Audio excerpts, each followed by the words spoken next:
Hello students, this is Rahmat Khan from Shivjyoti Educational Group. I hope you all are fine and studying regularly and watching our video regularly. So dear students, today we are going to learn chapter 2 of history, that is Socialism in Europe and the Russian Revolution, part 1. And in this part 1, the topics which we are going to cover are, we are going to discuss about the age of social change. In this, we are going to talk about liberals, we are going to talk about radicals, and we are going to talk about the conservatives. After this, we are going to discuss about industries and social change. And in the end, we are going to talk about socialism in Europe, and we are going to talk about Robert Owen, Louis Blanc, Karl Marx, and Friedrich Engels. So let us start with this beautiful chapter, which is very interesting. Now, when we talk about socialism, this lesson throws light on the coming of socialism in Europe and the dramatic events that forced the ruling monarch. Monarch कौन होता है? राजा. So इस time पर Russian monarch कौन थे? Tsar Nicholas II, to give up power. One can see how the ideals of socialism brought about Russian Revolution. तो हम देखेंगे कि what was the means of socialism. For that we should understand what is socialism first. जब तक हमें यह पता नहीं होगा कि socialism क्या है, तब तक शायद हमें ये चैप्टर समझना मुश्किल होगा. So for that, first we need to understand what is socialism. As discussed in the first chapter of the French Revolution, in French Revolution we have learned opportunities for dramatic change have been created, including equality, fraternity and freedom in Europe. We all know that French Revolution was the revolution which gave the idea for the people, that opened up the minds of the people. इसके पहले लोगों को नहीं पता था कि आज़ादी क्या है. Okay? So revolution जो हुआ French Revolution, उसके तहत लोगों को ये पता चला कि what they demanded, they wanted their own rule, people's rule, right? They wanted to throw the monarch out. Not all though was in favor of this transition in culture. Responses vary from those who want complete change, want a gradual shift or want to restructure society. So जब French Revolution हुआ, जब वहाँ पे वो change लाना चाहते थे society के अंदर, तो सबने उसको agree नहीं किया, accept नहीं किया. अलग-अलग लोगों के अलग-अलग views थे. So we are going to understand about those people. They were liberals, radicals and the conservatives. Fine. We are going to understand about them, but before that the question is, what is socialism? Because we are learning the chapter about socialism, right? So socialism means common ownership. Common ownership का मतलब जहां सब मिलकर मालिक हो, उस तरह का देश, उस तरह की जगह, right? And common ownership means क्या होती है? Everybody having the right to participate in decisions on how global resources will be used. मतलब आपके देश में जो चीजें हैं वो कैसे यूटिलाइज की जाएंगी और उसकी प्रॉफिट्स सब आपस में बांट लेंगे. That is, we are going to talk about socialism, right? So this is the meaning of socialism, and let us discuss about the age of social change. So the French Revolution opened up the possibility of creating a dramatic change in the society. तो बदलाव कहां से शुरू हुआ? Socialism का, जहां सबको एक तरह से ट्रीट किया जाएगा, सबको इक्वल माना जाएगा. That started from French Revolution, because before French Revolution we have learned that we had first state, second state and third state. तो वहां पे क्या होता था? First state और second state जो है, they were enjoying the benefits. उनको कोई टैक्स देने नहीं होते थे, तो सारे टैक्स कौन देते थे? The third state. सारे प्रॉब्लम्स किसको होती थी? Third state. But after French Revolution we have seen that it was changed, right? People were conservatives, liberals or radicals. Now we are going to discuss about who were conservatives, liberals and radicals. Fine. Now we are talking about Europe, and remember Europe is a continent. Europe क्या है? Continent है, and we are going to talk about Europe. हम Europe के इसमें बात कर रहे हैं. Okay? First we are going to talk about the liberals. पहले हम किसके बारे में बात करेंगे? Liberals के बारे में बात करेंगे. Now who are liberals? The liberals wanted a nation which tolerated all religions. Means liberals जो थे वो ऐसा देश चाहते थे जहां कोई भी धर्म के लोग हो उनको एक्सेप्ट किया जाएगा. Liberals also opposed uncontrolled power by dynastic rulers. Now these liberals were against the monarch. ये राजा महाराजाओं के खिलाफ थे, dynastic rulers. Okay? They wanted to safeguard the rights of individuals against government. वो गवर्नमेंट के जो राइट्स हैं, रूल्स हैं, उससे बचाना चाहते थे हर एक इंसान को जो उनके फेवर में नहीं है. ठीक है? They argued that is for a representative elected parliamentary government. So the liberals demanded what? Parliamentary government. तो before that there was no parliamentary government. हम सब जानते हैं यूरोप के अंदर कौन रूल किया करते थे? मोनार्क, राजा महाराजा रूल किया करते थे. ओके, कोई नेशन स्टेट्स नहीं थे, कोई देश नहीं थे पहले. ओके, हर जगह पर हम देखते हैं वर्ल्ड के अंदर वहां कौन रूल किया करते थे? राजा महाराजा, मोनार्क रूल किया करते थे. So now this liberals demanded representative elected parliament, मतलब लोग चुनेंगे कि उनके ऊपर कौन रूल करेगा. And in the end they favored a well trained judiciary that was independent of rulers and officials.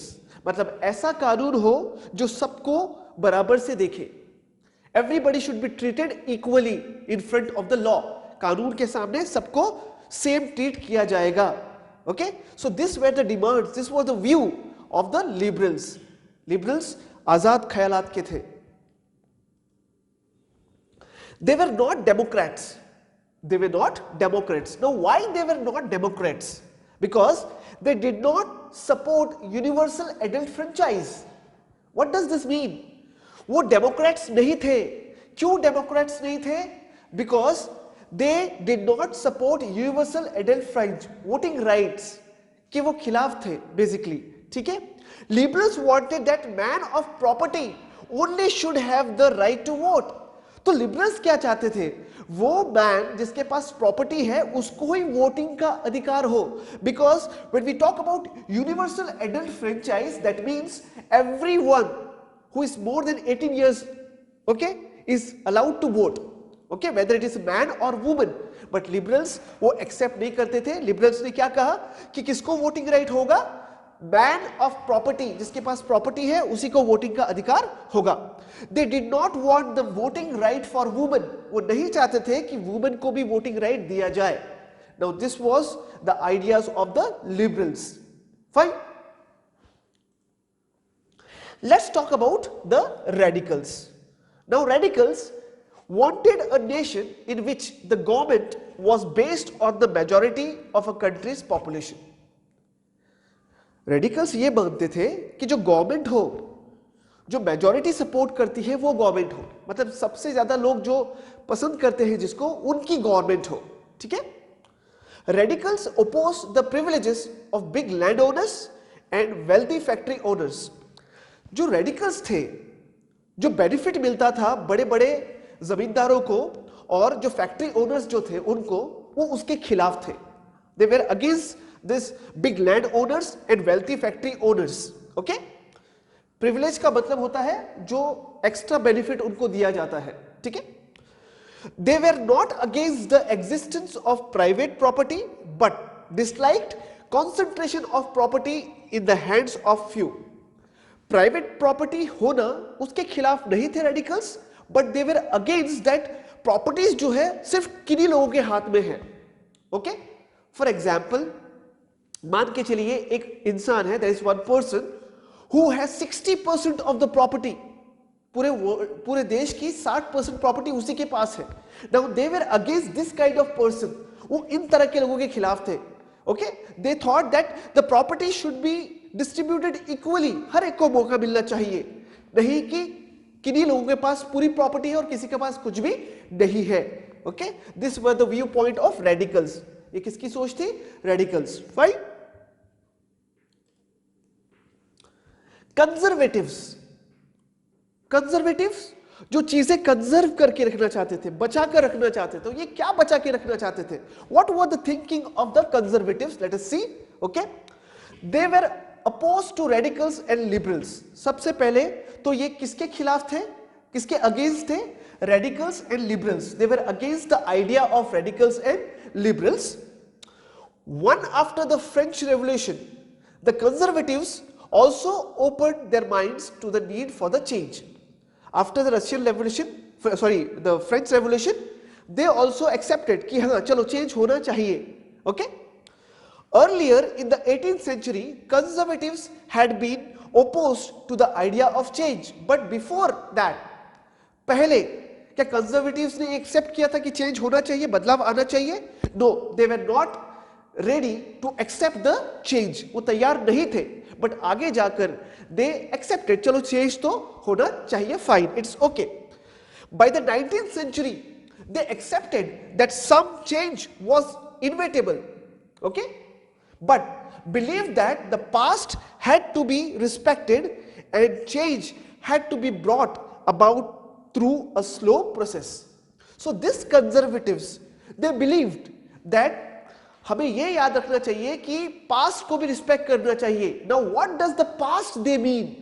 Past उनके लिए ये था कि जो राजा महाराजा रूल करते थे, aristocrats. Who are aristocrats? Aristocrats are the upper class rich people. Okay, so they believe that इनको हमेशा रिस्पेक्ट करनी चाहिए और ये रहना चाहिए. दैट मीन्स दे फेवर्ड कि मोनार्की होनी चाहिए. ओके, इसको खत्म नहीं करना चाहिए और चेंज हो रहा है तो बहुत स्लो होना चाहिए. This was the belief of the conservatives. Fine. Now let us talk about the industrial society and the social change. Fine. So new cities came up and new industrial regions developed and railways expanded. जैसे जैसे वक्त बीतता गया, there were changes, there were new cities, industrialize हो गए regions and develop हो गए बहुत सारे, और रेलवेज भी एक्सपांड होने लगे.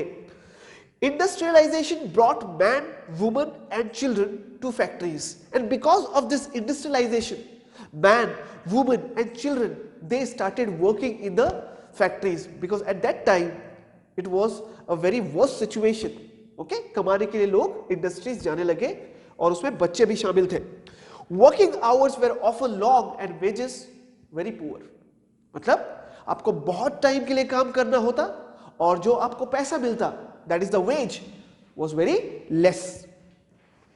Unemployment was common. बेरोजगारी हर जगह आपको देखने को मिलती at this point of time. Fine.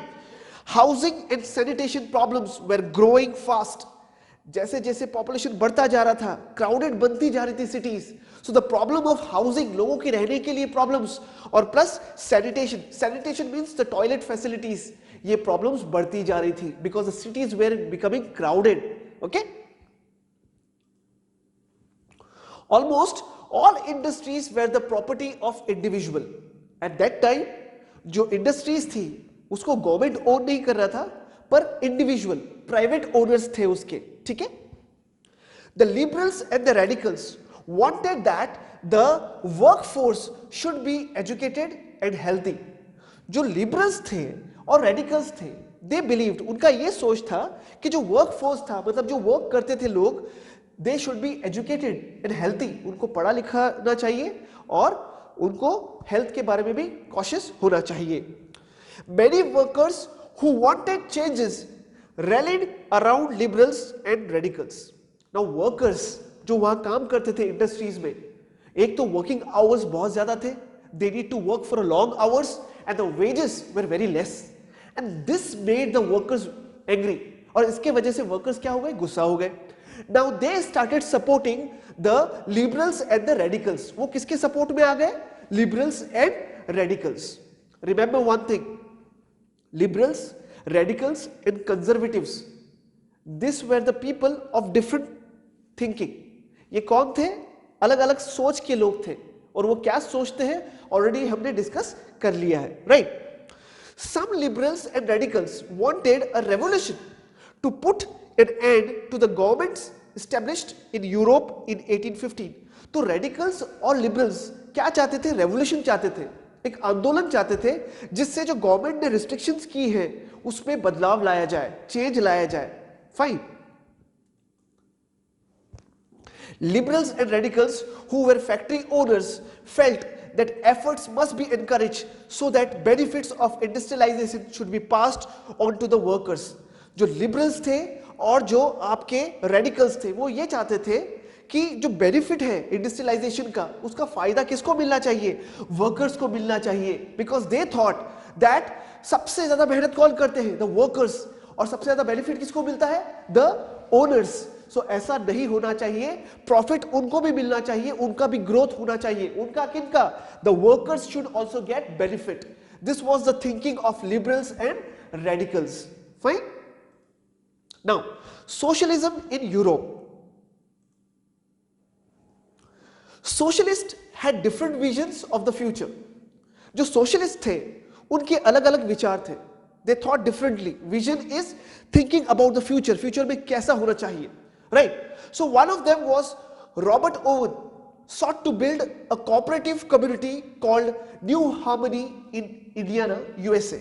So एक सोशलिस्ट थे रॉबर्ट ओवन, वो क्या चाहते थे, कोऑपरेटिव सोसाइटी सेटअप करना, कोऑपरेटिव सेटअप करना. कोऑपरेटिव इसका मतलब ये है बेटा जहां पर सब साथ में मिलकर कमाएं और प्रॉफिट इक्वली सबको डिस्ट्रीब्यूट किया जाए. This was the thinking of Robert Owen. And community का नाम उन्होंने जो सोच रखा था that was New Harmony in Indiana, that was in USA. Fine. This was the cooperative he started. In France, Louis Blanc wanted the government to encourage cooperatives and replace capitalist enterprise. So France के अंदर Louis blank ये क्या चाहते थे, वो government से ये request कर रहे थे कि कॉपरेटिव्स को बढ़ावा दीजिए आप, जहां पे सब मिलके काम करें और प्रॉफिट इक्वली डिस्ट्रीब्यूट हो, और किसको खत्म किया जाए, capitalist. Capitalist are the rich business people. वो क्या करते हैं, पूरा प्रॉफिट वही अर्न करते हैं और जो वर्कर्स हैं उनको कम प्रॉफिट डिस्ट्रीब्यूट करते हैं. सो लुइस ब्लैंक क्या चाहते थे, कोऑपरेटिव सेटअप होना चाहते थे in France. Fine. Now socialist were against private property and saw it as the root of social evils. So socialist थे वो ये मानते थे कि सबसे बड़ा जो प्रॉब्लम है, the worst problem is that private property. जितना प्राइवेट प्रॉपर्टी एक के हाथ में जाएगा, one person will have all the thing, it will create a problem in the society. It should be equally distributed because the profit can be shared equally. This was the thinking of the socialist. Some believed in cooperatives, some demanded that governments must encourage cooperatives. कुछ ने कहा, हमने देखा है कि cooperative setup होनी चाहिए, और किन्हीं लोगों ने ये गवर्नमेंट से डिमांड किया कि आप कोऑपरेटिव सेक्टर को ज्यादा बढ़ावा दीजिए, प्राइवेटाइजेशन को खत्म करते जाइए आप. ठीक है. Karl Marx and Friedrich Engels added that industrial society was capitalist. So जो दो लोग थे, Karl Marx and Friedrich Engels, इन्होंने ये कहा जो इंडस्ट्रियल सोसाइटी है that is basically the society of capitalist. That means the owner of the industries were the capitalists, the rich businessman, and they were exploiting the people, the workers. How? They were making them work for a long hours and they were paying them very less. Okay, this was very bad. Now Karl Marx and Friedrich Engels added other ideas to the concept of cooperatives. Like Karl Marx felt that capitalists also took the share of profit which was due to the workers. Karl Marx का ये मानना था कि जो profit, जो पैसा वो workers को मिलना चाहिए था, वो प्रॉफिट भी कौन are taking it. He believed that workers should overthrow capitalism and the rule of private property. Karl Marx believed that जो कैपिटलिस्ट है उनको ओवरथ्रो करना चाहिए, रेवोल्यूशन करके उनको हटा देना चाहिए, so that the workers can get more benefits. Fine. He believed that workers should free themselves from capitalist exploitation and construct a radically socialist state where all property was socially controlled, that is communist society should be formed, which was the society of the future. So Karl Marx का ये मानना था कि capitalist के under जो भी काम कर रहे हैं उनके साथ काम करना छोड़ दें, एंड दे बिलीव दैट कि हम रेडिकली सोशलिस्ट स्टेट एस्टैब्लिश करें, एक ऐसा स्टेट बनाएं जहां पर सब मिलके काम करें और प्रॉफिट जो है इक्वली डिस्ट्रीब्यूट किया जाए, ठीक है। Now Marx and Friedrich Engels, okay, Marx's purest thoughts. What were the thoughts of Karl Marx? Capitalism would be replaced by a socialistic collective where all were equal in ownership and rewards of production. Karl Marx का ये मानना था कि एक ऐसा state, एक ऐसी nation बनाया जाए, एक ऐसी जगह बनाई जाए जहां पर that profit should be distributed equally. जो भी एक इंडस्ट्री प्रॉफिट अर्न कर रही है that should be distributed equally and everybody will get the benefit, और सबको उसका बेनिफिट मिलेगा। This was the thinking of Karl Marx, okay. Now before we end with this part, let us understand the difference between capitalism and socialism so that it will be very easy for you to understand this chapter, okay. Now capitalism, what is capitalism? Capitalism is an economic system where the means of production are owned by the private individual. Capitalism वो system है जहां पे मालिक एक ही होता है, एक private person होता है, right. But when we talk about socialism, जब हम सोशलिज्म की बात करते हैं, the means of production such as money and other forms of capital are owned by the state और पब्लिक। तो सोशलिज्म के अंदर मालिक कौन होगा? या तो गवर्नमेंट होगा, स्टेट, और द पब्लिक, या तो वो लोग मालिक उसके होंगे। Companies live by the profit motive. In capitalism the only aim is to earn more profit, they exist to make money, और वो सिर्फ क्यों है? पैसा कमाने के लिए। All companies have owners and managers, तो सारे कंपनीज के ओनर्स होते हैं, मालिक होते हैं और मैनेजर्स होते हैं। But when we talk about socialist, under a socialist system everyone works for wealth that is inter distributed to everyone. तो सोशलिस्ट के अंदर सब मिलके काम करते हैं और जो प्रॉफिट है सबके साथ में आपस में डिस्ट्रीब्यूट किया जाता है equally, fine. And the last point, it is the government's job by enforcing laws and regulations to make sure there is a level playing field for privately run competitors or companies. Now it is up to the government how they prefer. Government के हाथ में है वो उनको कितना बढ़ावा दे रहे हैं in the capitalism, right? So there are some governments who promote the capitalism, उनको ही बढ़ावा देते हैं, जिसकी वजह से हमारे जो सोशलिस्ट थे, रॉबर्ट ओवन, कार्ल मार्क्स, इन्होंने कहा कि गवर्नमेंट को क्या करना चाहिए? कोऑपरेटिव की तरफ मूव करना चाहिए। So in socialist the government decides how wealth is distributed among the people, they provide for the people. तो सोशलिज्म के अंदर, सोशलिस्ट सोसाइटी के अंदर the government decides to distribute the wealth among the people, okay. So this is all about the part 1, dear students, and before we wind up, I request you to kindly open your textbook, page number 26, to write down the internal questions, okay, page number 26. So page number 26, on the top you write the first question. The question is, who were radicals? Okay, beta, kindly open your textbook to page number 26, history, okay, and on the top of page number 26, please write down the question, who were radicals, okay, and the answer is in the second paragraph, page number 26, fine. That is from the first line, radicals wanted a nation, okay, that is the full paragraph till hands of few, यहां तक आपको mark करना है। This is the answer, who were radicals, okay. Second question we have on the same page, okay, where there is written new words, right hand side जहां पे new words लिखा है उसके top पे लिखिए आप, okay, define suffragette movement, define suffragette movement, it's already there in new words, that is your answer, a movement to give women the right to vote, that is the answer, page number 26 only बेटा, जहां new words है उसके just ऊपर आप लिखिए, okay, define suffragette movement, and the answer is there only, suffragette movement, a movement to give women the right to vote, okay. Please mark this in your textbook, and this is the end of part 1. Study nicely. Thank you very much. Have a nice day.